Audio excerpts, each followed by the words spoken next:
কয়েকজন লোক সকালবেলা ঘুম থেকে উঠেই আমার বিরুদ্ধে বদনামে তুব্বি ছড়ানো শুরু করে, বলতেই থাকে।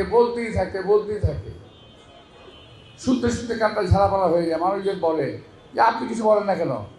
আমি বললাম ভাই, একটা কবিতা বললাম, কুকুরের কাজ কুকুর করেছে, কামড় দিয়েছে পায়, তাই বলে কি মানুষের কুকুরের পায়ে কামড় দেওয়া মানুষের শোভা পায়? তো কথা বুঝতে পারছেন তো? কবিতাটা ছোটবেলায় পড়েছিলাম যে ওর কাজও করুক, কামড়ি বকাবকি করা করুক, আমি তো বকতে পারি না, আমার তো বয়স হয়েছে, আমার সঙ্গে আমার ছেলে আছে, তো ও তার ছেলে ছোট, আর কিছুদিন পর যদি দেরি হতো হয়তো আমার নাতির বয়স হতো আর কি।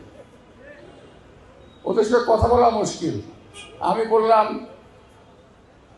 যে এই সমস্ত কথা না বলে বাবা আমার বাসায় আসো, চা নাস্তা খাও, কথা বলি। উনি বললেন আমি নাকি সন্ত্রাসীকারে হুমকি দিয়েছি। আচ্ছা বলেন, আমার বাসায়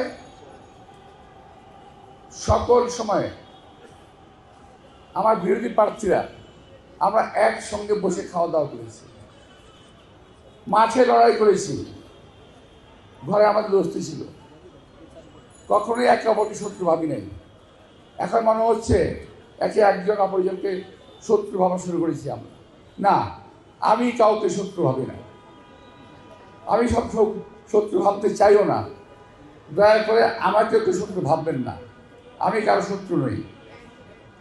আমি একজন নিজেকে উপকারী লোক বলে মনে করি, যদি উপকার করতে না পারি অন্তত ক্ষতি করি না কারণ। যে এখন অবস্থায় এখন দাঁড়িয়েছে যে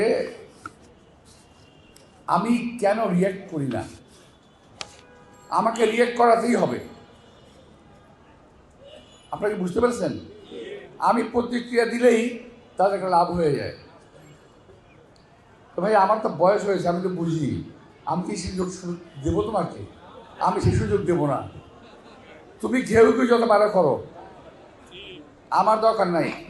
ওই দিন সোশ্যাল মিডিয়ায় দেখলাম এক ভদ্রলোক আমার পক্ষে লিখেছে, বলছে তুমি যতই ঘেউ করো, মির্জা আব্বাস তোমায় কিচ্ছু করবে না, ওনার কুত্তা পেরানোর অভ্যাস নাই। বুঝতে পারে কি বলছে?